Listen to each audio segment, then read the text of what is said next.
এই নবুয়তের কয়টা কর্ম করলে, কোন সাধন করলে নবুয়তের কতগুলো ভাগ পাওয়া যায় এবং বোঝা যায়। আর এই নবুয়তের সৃষ্টি কোথায়? তুমি যে নবুয়তের পক্ষে গান গাইবা, এই নবুয়তের নাম্বার কত? এই নবুয়তের নাম্বার কত? এই নবুয়তের কারখানা কোথায়? এই নবুয়তের সৃষ্টি কোথায়? কত নাম্বার নবুয়ত? আর কত ভাগে কোন কর্ম করলে নবুয়তের কতগুলো ভাগ পাওয়া যায়? এই বিষয়বস্তুগুলো তুমি বুঝাইবা। আর বেলায়েত আমি প্রথমে বলছি সিরাতুল মুস্তাকিমের পথ, নিজেকে নিজে চিনার পথ, অসীমকে চিনার পথ, আল্লাহ আল্লাহ রাসূলকে জানা এবং চিনা, এটার নামই হচ্ছে বেলায়েত। নবুয়তের গায়কেরা, নবুয়তের যারা দাখিল, তারা নাকি শুধু হারাম আর বেদাত নিয়ে পড়ে রয়েছে। আর আমি সর্বপ্রথম ওইটা একটা ছোট্ট করে পরিচয় পত্র গাইছি। উনি উইঠা কয় গাইবান্ধা থেকে আগত বাংলাদেশের সুনামধন্য গায়ক কোকিল কণ্ঠী, ময়না কণ্ঠী এবং পেশা কণ্ঠী, এইভাবে। তবে আপনার একটা কথা কই, বাউল সরকার, আনোয়ার সরকার, আপনি ভালো গান করেন, ভালো তথ্য তালিম জানেন, ভালো সুর সঙ্গীত ভালো ভালো, কিন্তু আমার মনে হয় আপনার এখনো আক্কেল হয়নি। একটা মানুষ যদি অন্ধ হয় তাকে সরাসরি মুখের সামনে অন্ধ বলা যায় না, যাবে না। আপনি কি কোন আমি বুঝতে পারি, তার কারণ আপনি আমার দয়াল, আমি আপনার শিষ্য। বাবা, একটা স্বামীর কোন জায়গায় দুর্বল তার স্ত্রী ভালো করে বলতে পারে। তাই আমার গুরুরও কোন জায়গায় দুর্বল আমি যে তার শিষ্য বুঝবো না? শিষ্য কি আমি এমনি হইছি? অবশ্যই একটু বুঝি। তাই আপনার কথাবার্তার ধরন, মুখ নাল্লাই বুঝতে পারি আপনি কি বলতে চান। এই যে বললেন বাংলাদেশের সুনামধন্য গায়ক কোকিল কণ্ঠী, ময়না কণ্ঠী, এ পর্যন্তই ঠিক ছিল। কি বাবা পেশা কণ্ঠী, এখানে উনি কি বুঝাইতে চাইলো? তো আমি তো এই জন্যই সর্বপ্রথমে সবার কাছ থেকে ক্ষমা চেয়ে, ভিক্ষা চেয়ে, দয়া চেয়ে নিয়েছি বাবা, নাকি? কিন্তু আপনি এত জ্ঞানী গুণী ব্যক্তি, যারা মুর্শিদ ধরা, যারা গুরু ধরা, যারা পীর ধরা, তাদের মুখে মানুষ, তারা কখনো মানুষের মনে আঘাত দিয়ে কথা বলতে পারে না, বলে না। আপনি একটু আগে একটা কথা বলছেন যে যে মার খায় সে আবু বক্কর, আর যে মার দেয় সে আবু জেহেল। ওই মুখেই যে কত রকম বাক্য পেশ করেন আমি বুঝতে পারি না। মানুষের মনে আঘাত দেওয়াও কিন্তু একটা মরণের সমান বাবা। খালি শরীরে আঘাত করলেই হয়? মন ভাঙ্গা, মসজিদ ভাঙ্গা সমান কথা, সমান কথা। তাই তো আমি বলি আপনাকে যে কোন দয়ালে গান শিখাইছে, আপনার গুরুটা যে কেডা, এইটারে যদি একবার দেখতে পাইতাম মনে হয় হাজারখানা ভক্তি আমি করতাম। আরে আপনার মুখের ভাষা, মুখের বাক্য শুনা এনারে দেখার আমার ইচ্ছা খুব জাগলো। তাই তো আমি সর্বপ্রথম কথাটা বলেছিলাম যে সাদা কাপড় পরলে মনটা সাদা হয় না, চকচক করিলে সোনা তারে কয় না, একটা হাতে নিলে বাউল হওয়া যায় না, আগে মনটা বাউল করে নেয়া। এই যারা পীর ধরছে, মুর্শিদ ধরছে, তাদের হাত আছে হাত মইরা গেছে, মুখ আছে মুখ মইরা গেছে, চোখ আছে চোখরে মাইরা ফেলাছে। কি বাবা হাই রে দুঃখের তত্ত্ব জানে, দুইটা কথা শিখছে, একটু সুর আল্লাহ পাক ভালো দিয়েছে। হাই রে তার দম্প, তার পাওয়ার খুয়ার জায়গা নাই বাবা। তবে আল্লাহ আপনার মুখ দিছে কোনের জন্য, আপনি কোন সমস্যাতে আমার নাই। আমি দোয়া করি আল্লাহ যেন ওই মুখের মধ্যে আরো আল্লাহর বরকত নাযিল করে, এই কামনাই আমি সব সময় করি। তবে আপনি ওইটা কিছু কথা বলছেন, গীবত গাইছেন, আমি ওইটা কিন্তু এই বেলায়েতের সম্পর্কে জাস্ট কয়েকটা প্রশ্নই করছি, এর বিষয় কোনো কিছু বলি নাই। আমি বলেছিলাম আমার নবুয়তের মধ্যে এমন কোন জিনিসটা কমতি আছে, কোন ইবাদতটা কমতি আছে, যার জন্য আমাকে বেলায়েতে দাখিল হইতে হবে। আর আপনি যদি বলেন হ্যাঁ হইতে হবে, বুঝতে হবে। হ্যাঁ আমি বেলায়েতে যাব, তবে কোরআনে কোথায় আছে আমার এটাও দেখাইতে হবে। কি বাবা, আমি কি কোনো গীবত গাইছি? গাই নাই, কিন্তু এখন মনে হয় একটু একটু উচিত কথা কোন লাগবো। যারা নবুয়তের পক্ষে গান করে, উনি বেলায়েত আমি নবুয়ত, আমাকে হক কথা বলতে হবে। এতে হক কথা বলার জন্য যদি এখানকার মানুষ আমাকে অপছন্দ করে, তাতে আমার কোনো দুঃখ নাই। নাই।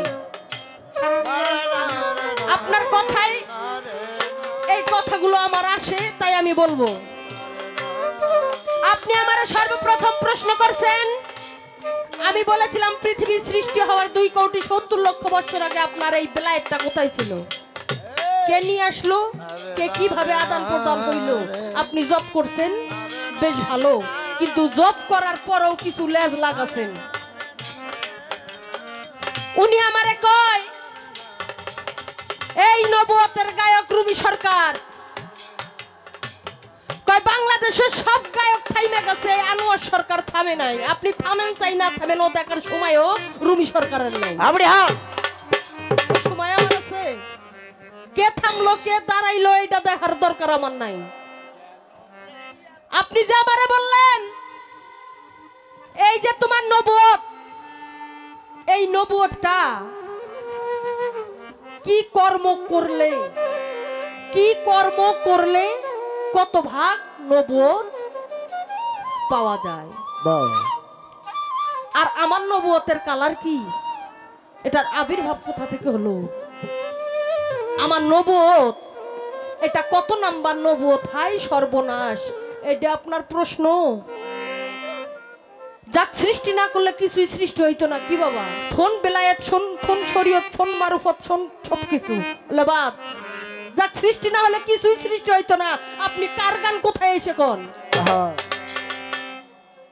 হাই রে কয় আলী মাওলা মুশকিল গোসা, উনি আমার বেলায়েতের বাবা, বেলায়েতের সম্রাট। কোত্থেকে সম্রাট হইল এটা তো শুনতে হইব না? আপনার কথার প্রথম প্রশ্নের জবাব আমি সর্বপ্রথম করব, তারপরে কিছু কথা আছে বাবা। এই যে নবুয়তটা কত ভাগ, কি কর্ম করলে কত ভাগ নবুয়ত পাওয়া যায়? কেউ যদি স্বপ্নে, কোনো ব্যক্তি স্বপ্নে যদি দেখে আকাশের চন্দ্র সূর্য এবং নক্ষত্র এসে তার পায়ে পরে ভক্তি দিচ্ছে, এবং জন্মদাতা পিতামাতা যদি এসে স্বপ্নে যদি দেখতে পারে, বুঝতে পারে যে তার পায়ের নিকটে এসে ভক্তি দিচ্ছে, তখন সে 46টা নবুয়তের ভাগ থেকে এক ভাগ নবুয়ত পাইতে পারে। আর আপনি কইছেন আমারে কয় কোন শিকারী ইয়ে করলেন, দুইটা এক শিকারী তীর মারলো নবীরে। এই শিকারী তীরটা মারার সঙ্গে সঙ্গে তোমার নবীরা তুই নবুয়তের পাওয়ার, এই নবুয়তের পাওয়ার কোথায় গেছিল? যা তীর মারার লগে লগে বরফের উপর পইরা গেল, আর দুই কবরের মাঝখানে পইরা গেল। দুই কবরের মধ্যে দুইটা মুর্দা ছিল, একটা মুর্দা ছিল 2 নবুয়তের মালিক, আর এক মুর্দা ছিল 3 নবুয়তের মালিক। এই মুর্দা দুইটা কেডা? আর যে তীরটা মারছিল এই তীরটা মারলো কেডা? আর এই তীরটার নাম কি? সুন্দর প্রশ্ন, আমি প্রশ্নের জবাব করব। আবার বলছে নবুয়তটা পাইলো যে, এই নবুয়তের কালারটা কি, এই নবুয়তটা কত নাম্বার নবুয়ত? এখন আমার কাছ থেকে শুনুন।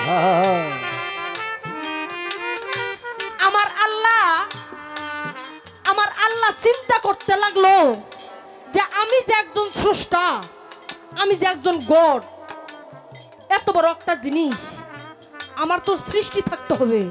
এই গ্রামে যদি কোনো মেম্বার অথবা চেয়ারম্যান থাকে, তার যদি ভোটার না থাকে, ওই মেম্বার চেয়ারম্যানের কোনো দাম আছে বাবা? চাইরানারও মূল্য নাই। তাই আমার আল্লাহ চিন্তা করলো আমি প্রকাশিত হব কিভাবে। প্রকাশিত হওয়ার জন্য তো কিছু করতে হবে, সৃষ্টি করতে হবে। তখন আমার আল্লাহ একটা শব্দ উচ্চারণ করলো, সেটা কোরআনে আছে, ইয়াকুন। এইটা শব্দ উচ্চারণ করার সঙ্গে সঙ্গে আমার আল্লাহর ডান পাশ থেকে এক ফোঁটা নূর বর্ষিত। এই নূরের নাম হইল মোহাম্মদী নূর। আমার নবী সৃষ্টি হইয়ার সঙ্গে সঙ্গে সিজদায় পড়ে গেল। সিজদায় পড়ে যায় আমার নবী জপতে থাকলো, লা ইলাহা ইল্লাল্লাহ, লা ইলাহা ইল্লাল্লাহ।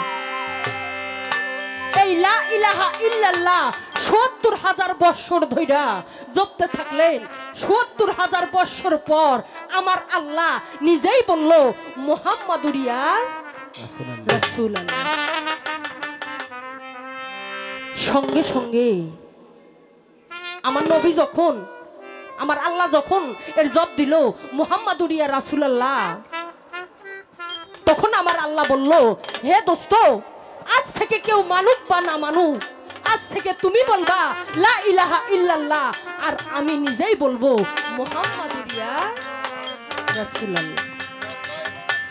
সঙ্গে সঙ্গে আমার নবী আল্লাহর কুদরতের চরণের সিজদায় পড়ে গেল।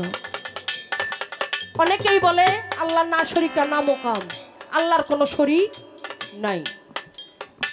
আল্লাহর দুইটা হাত আছে বাবা, আল্লাহর দুইটা পা আছে, আল্লাহর দুইটা চোখ আছে, কিন্তু আপনারা যদি, আমরা যদি মনে করি আমাদের মতো হাত পা চোখ আছে, তাহলে আমরা গুনাহগার হয়ে যাব। আল্লাহর দুইটা হাত আছে, কুদরতি হাত। আল্লাহর দুইটা পা আছে, কুদরতি পা। আল্লাহর দুইটা চোখ আছে, কুদরতি চোখ। আমার নবী সঙ্গে সঙ্গে আল্লাহর কুদরতির চরণে সিজদায় পড়ে গেলেন। আমার নবীর মনে বাউর বাতার সিঁদুর তুফান আরম্ভ হয়ে গেল। সঙ্গে সঙ্গে আমার আল্লাহর সুদৃষ্টি পড়ল আমার নবীর পৃষ্ঠে উপর। আর নবীর পৃষ্ঠের উপর যখন আমার আল্লাহর সুদৃষ্টি পড়ল, সঙ্গে সঙ্গে আমার নবী পাইল এক নাম্বারে মোহরে নবুয়ত। এই সরকার, আমার নবী কাবারও কাবা, বাবারও বাবা। যে জিনের নবী, ইনসানের নবী, আকাশের নবী, বাতাসের নবী, সকলের নবী। সে কি আবার ডুপ্লিকেট জিনিস পায় নাকি? সে কি ডুপ্লিকেট জিনিস পায়? কখনো না। সে পাইল এক নাম্বারে মোহরে নবুয়ত। আর এই নবুয়তটা ছিল কবিতরের ডিমের ন্যায়, ঘেরোয়া পশম দিয়ে ঘেরা, ঢাকা। আমার নবুয়তের কালার আপনি পাইছেন, নাম্বারও আপনি পাইছেন। বেলায়েতের মুর্শিদ, আপনি একটু কান টান খুইলে শোনেন। এই যে আপনার কথা, এবার আপনার সাথে আমার কিছু লড়াই হইব। এটা হবে মায়ের, সেটা হচ্ছে কথার মায়ের প্যাস, এমনি মারামারি না। আপনি বুঝতে পারছেন তো? এই যে আমার নবী যখন ঈদে গাদিরে ভাষণ দিলেন, কি বাবা, উনি বুঝতে পারছে আমি 4 দিন পর চলে যাব। এইটা বুঝার পায়া তখন সাথ গিয়া 4 দিন আগে গিয়া ভাষণ দিলেন। দেওয়ার পর তো এই বেলায়েতটা আমার মাওলা আলীর হাতে তুলে দিলেন। কিন্তু মাওলা আলী যে এর সম্রাট, একজন গিফট করছে। কি বাবা, আমার রাসূল গিফট যদি না করতো, আপনি যারা সম্রাট বইলা দাবি করতেছেন, এইটার মালিক সে কখনো হইতো না।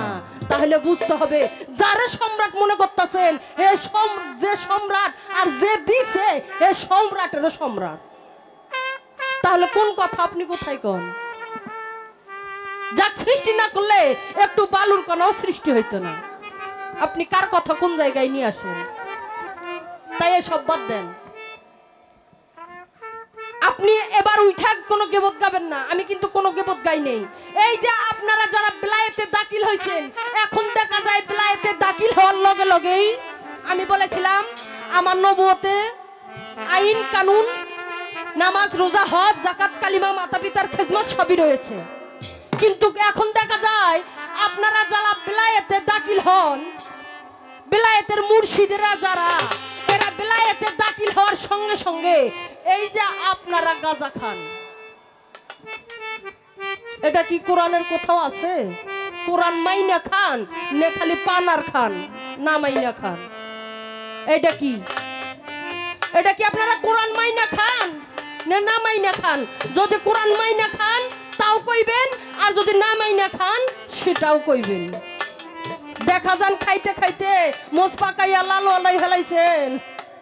এইটা কিছু কিছু নবুয়তের লোকেরা কয় তাই চুলকায়, খাও জায়গায় না। আপনারা করতে পারেন, ওই তো তাই তো বলেছে কৃষ্ণ করলে নীলাখিলা আর আমরাই করলে বিলারে। ওনারা করতে পারে, কইলেই দোষ, করলে জাত যায় না, কইলেই নাকি জাত যায়। তাই আপনি কইবেন এটা কি আপনারা এই বিলায়েতের মধ্যে কোন জায়গায় আছে যে আপনারা যেটা খান মাজারে মাজারে ঘোরেন, আবার এইটা যে খান এটা কোথায় আছে, কোন জায়গায় আছে? আর এই যে আপনারা বিলায়েতের যারা মুর্শিদেরা আছেন, এরা তো নামাজও পড়েন না, গোসলও করেন না, রোজাও রাখেন না। এটা আপনাদের বিলায়েতের কোন সাধন, কোন ভোজন? নামাজ ছাড়া কোনো সাধন, রোজা ছাড়া কোনো সাধন আছে? আবার দেখা যায় দাঁড়িয়ে থেকে প্রসাব করেন, প্রসাব করে পানি উনে না, এটা আবার আপনাদের কোন সাধন, কোন ভোজন? হাই রে লম্বা চুল রাখছেন গো, চুলালা হইছে, বড্ড চুলালা হইছে। আজ থেকে আমি বাসায় যায় যদি 2 দিন সয়াবিন তেল মাথায় মাখিয়ে আমারও চুলে জট লাগবো, লাগবো না?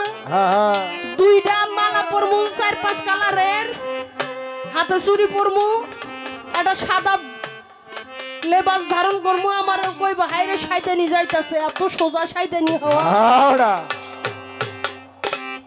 শত ধোয়ায় সাধু, স্বাদ মিটিয়ে হয় সাধু।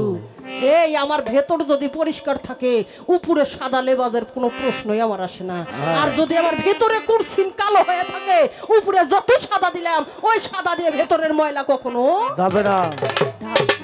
আর তাই কই এইটা কোন বিধানে আছে, কোন শাস্ত্রে আছে? এই যে এটা আপনারা বুইজা খান না বুইজা খান, এটার সাক্ষ্য আপনি এই জায়গায় দিয়ে যাবেন। এটার মূল হাদিস কি, মূল দলিল কি? আপনি এবার আজকে এই জায়গায় মিডিয়া অনেক আছে, যে সুযোগ আছে, কোনো ফালতু কথা কইবেন না, কোনো এরিয়া যাবেন না, এটার মূল হাদিস দিয়ে যাবেন। এরপর যে কোন জায়গায় যাওন লাগে এইটাও আমি দেখব, সাবধান হয়ে যান। আর আপনাদের যদি বলা হয় আপনারা এত জানেন, তথ্য দেন, তালিম দেন, আপনারা নামাজ পড়েন না কে? পড়েন। আপনারা বেলায়েতের কর্ম করেন, ঠিক আছে, নবুয়তটা আগে। কি বাবা, নবুয়ত আমার সমাজ, সমাজ আপনার ঠিক নাই। সমাজ যে ঠিক করতে পারবে তার জন্য সবই ঠিক। আমার সমাজ কি? ছোটকে স্নেহ, বড়কে সম্মান করতে হবে। আমার সমাজ মানতে গেলে 5 ওয়াক্ত নামাজ, হজ, যাকাত, কালিমা যারা করবে তারা দুনিয়াদারির লোভ, লালসা এবং আকাম উকাম খারাপ থেকে বিরত থাকবে। কি বাবা, তাদের কোনো পাপের ছোঁয়া লাগবে না। আর আপনারা এইটাই মানেন না, তাহলে আপনাদের মনে কি? আপনারা কি কইরে বেড়ান? আপনাদের কোন ইবাদত এইটা আপনি বলবেন। আর আপনার কাছে আমার প্রশ্ন, এই যে বেলায়েত, এই বেলায়েতের নদী কয়টা, দরিয়া কয়টা, এই বেলায়েতের সাগর কয়টা, এই বেলায়েতের দরিয়াগুলোর নাম কি আর সাগরের নাম কি? কোন সাগরের পানির কালার কি? কোন সাগরের পানি খাইতে কেমন? আর কোন দরিয়ার পানির কালার কেমন? তার নামগুলো, কোন দরিয়ার পানির স্বাদ কি রকম, সুন্দর করে আপনি বলবেন, বেশি কিছু কমু না। আর এই যে আপনি যে একজন বেলায়েতের গায়ক, এই বেলায়েতের যারা দাখিল হয়েছে তাদের মধ্যে 4টা কর্ম আছে, যে 4টা কর্ম অর্জন করলে তার বেলায়েতটা জায়েজ হবে। আর 4টা কর্ম বর্জনও করতে হবে। 4টা কর্ম অর্জন করতে হবে আর 4টা কর্ম বর্জন করতে হবে, তাহলে সে বেলায়েত তার জন্য জায়েজ হবে। এই 4টা অর্জন যে করবেন, এই 4টা কি, আর যে 4টা বর্জন করবেন, এই 4টা জিনিস কি? সুন্দর করে